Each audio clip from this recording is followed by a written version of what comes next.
यह कहानी वैदिक काल के उन जिज्ञासु विद्यार्थियों की है जो आत्मा के रहस्य को जानने के लिए ज्ञान की यात्रा पर निकलते हैं। एक समय की बात है, प्राचीन भारत में 4 ब्रह्मचारी प्रचिंसल, उपमन्यु के पुत्र, सत्ययज्ञ, पुलुप के पुत्र, इंद्रद्युम्न, भल्लव के पुत्र और बुद्धिल, आशर्वत्राक्ष के पुत्र एक महान गुरुकुल में साथ पढ़ते थे। यह कोई साधारण पाठशाला नहीं थी, बल्कि ऐसी महाशाला थी जहां हजारों शिष्य एक साथ वेद, उपनिषद, धर्म और ब्रह्म विद्या का अध्ययन करते थे। जब इन चारों की शिक्षा पूर्ण हो गई और वे शास्त्रों में पारंगत हो गए तो वे सभी श्रोत्रिय अर्थात वेदों के ज्ञाता बन गए। एक दिन वे चारों आपस में बैठे बातचीत कर रहे थे। चर्चा का विषय था आत्मा क्या है। वे एक एक करके अपने विचार व्यक्त करने लगे। किसी ने आत्मा को शरीर से अलग बताया, किसी ने चेतना से जोड़ा, किसी ने इसे परमात्मा की छाया कहा, लेकिन किसी के उत्तर से कोई संतुष्ट नहीं हुआ। फिर उन्होंने आपस में निश्चय किया, जब हमारे ज्ञान से ही संतोष नहीं मिल रहा तो हमें किसी और महान ज्ञानी के पास जाकर इसका समाधान पूछना चाहिए।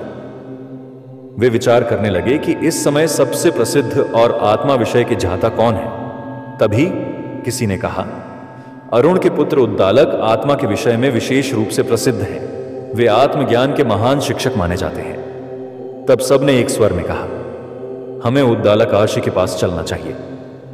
शायद वहीं से हमें आत्मा का सच्चा स्वरूप समझने को मिले।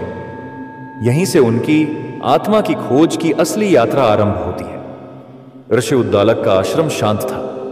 एक गोधूली बेला में जब सूर्य ढल रहा था और पक्षियों की चहचहाहट थम चुकी थी, तभी 4 शिष्यों के चरण उस पवित्र भूमि को छूते हैं। प्रचिंसल, सत्ययज्ञ, इंद्रद्युम्न और बुद्धिल चारों अर्षि उद्दालक के सामने सिर झुकाए खड़े थे। अर्षि उद्दालक ने उन्हें देखते ही मुस्कुराकर कहा, मुनियों, मैं जानता हूं तुम क्यों आए हो।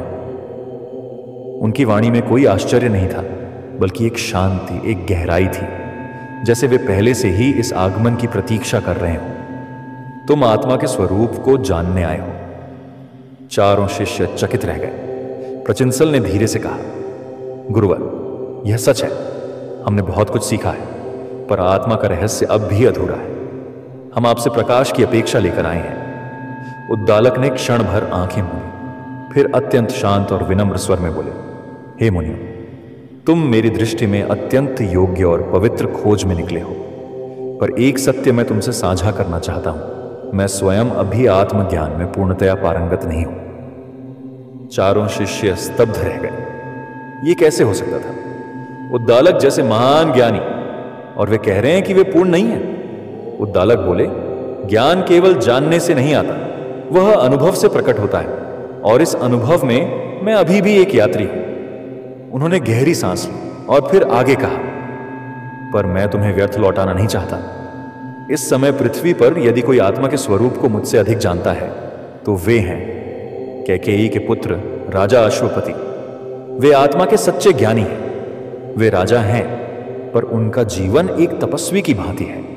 उनकी शांति, करुणा और विवेक, इन सब में आत्मा का साक्षात दर्शन होता है। इसलिए हे मुनियों, उद्दालक ने अपनी करुणा से भीगे स्वर में कहा, मैं चाहता हूं कि तुम उनके पास जाओ। वहीं से तुम्हें वह उत्तर मिलेगा जिसकी खोज तुम्हें यहां तक लाई है। चारों शिष्यों ने कुछ क्षणों तक मौन साधा।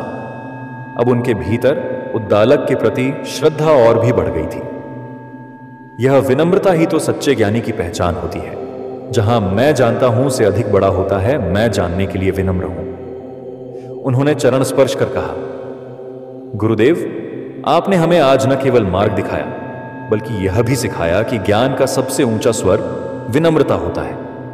हम अब राजा अश्वपति के पास प्रस्थान करेंगे।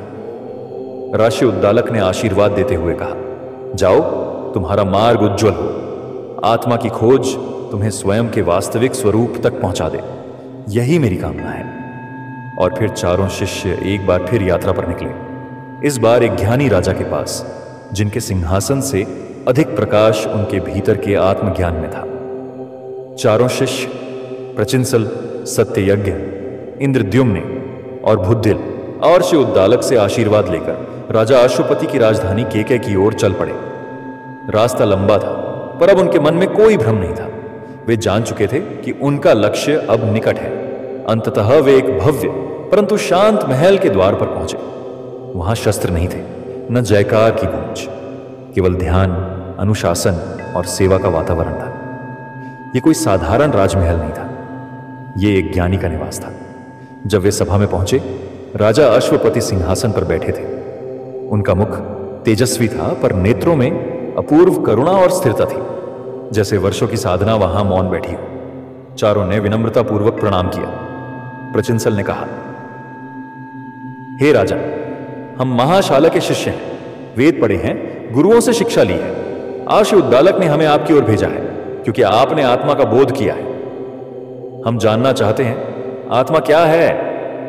राजा अश्वपति ने ध्यानपूर्वक उनकी बात सुनी, फिर बोले, मैं प्रसन्न हूं कि तुमने ज्ञान के बाद भी विनम्रता का मार्ग नहीं छोड़ा। पर आत्मा का बोध केवल सुनने से नहीं होता, उसे जानने के लिए मन की परीक्षा आवश्यक है। क्या तुम उसके लिए तैयार हो? चारों ने एक साथ सिर झुका दिया। हां महाराज, हम हर परीक्षा के लिए प्रस्तुत हैं। तब परीक्षा प्रारंभ हुई। प्रश्न 1 प्रचिंसल से, यदि कोई भूखा हो और तुम उपदेश दो तो क्या वह आत्मा को जान पाएगा? प्रचिंसल, नहीं महाराज, आत्मा का बोध तभी संभव है जब शरीर संतुलित हो। सेवा के बिना आत्मा की बात केवल शब्द है। राजा ने मुस्कुराकर कहा, सही उत्तर, बोध से पहले करुणा आवश्यक है। प्रश्न 2 सत्ययज्ञ से, यदि कोई तुमसे अलग मत रखता हो तो क्या तुम उसे आत्मा से अलग मानते हो? सत्ययज्ञ, नहीं, आत्मा सब में एक है। मत भिन्न हो सकते हैं, आत्मा नहीं। राजा ने सिर हिलाया। विचार बदलते हैं, आत्मा स्थिर रहती है। तुमने सत्य पहचाना? प्रश्न 3 इंद्रद्युम्न से, यदि तुम किसी को क्षमा नहीं कर पाते तो क्या तुम आत्मा को जान सकते हो? इंद्रद्युम्न, नहीं महाराज, आत्मा क्षमा में ही प्रकट होती है। जहां द्वेष है वहां ज्ञान नहीं। राजा ने आंखें मूंदी, जैसे उस उत्तर ने उनके भीतर कुछ गहराई से छू लिया हो। प्रश्न 4 बुद्धिल से, आत्मा को कैसे पहचाना जा सकता है? बुद्धिल, जब मैं अपने मैं को छोड़ देता हूं और जो कुछ शेष बचता है वही आत्मा है। राजा अश्वपति ने मुस्कुराकर कहा, सभी उत्तरों में आत्मा झलक रही है। तुम सब अब आत्मा को केवल जानते नहीं, जीते हो। राजा ने उठकर चारों को गले लगाया। आज से तुम न केवल ज्ञानी हो बल्कि जागृत आत्माएं हो। आत्मा कोई वस्तु नहीं, वह दृष्टि है जो समत्व, क्षमा, करुणा और मौन में प्रकट होती है। चारों शिष्यों की आंखें नम थीं, पर अब वह आंसू अज्ञान के नहीं, बोध के थे। वे वापस लौटे, पर अब वे वही व्यक्ति नहीं थे जो महाशाला से निकले थे। वे आत्मा को जीने वाले जीवित उपनिषद बन चुके थे। ज्ञान पुस्तकों में मिल सकता है, पर आत्मा का बोध केवल अनुभव में ही होता है।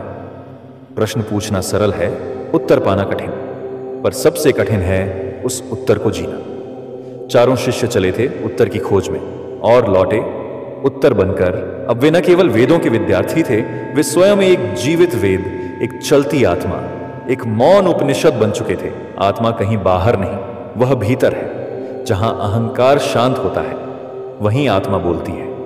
तो चलिए मिलते हैं अगले एपिसोड में, जहां हम जानेंगे एक और उपनिषद की रहस्यमयी और प्रेरणादायक कहानी। तब तक के लिए ज्ञान की इस यात्रा को मन में संजोए रखिए और स्वयं से जुड़ने की इस साधना को जारी रखिए। नमस्कार।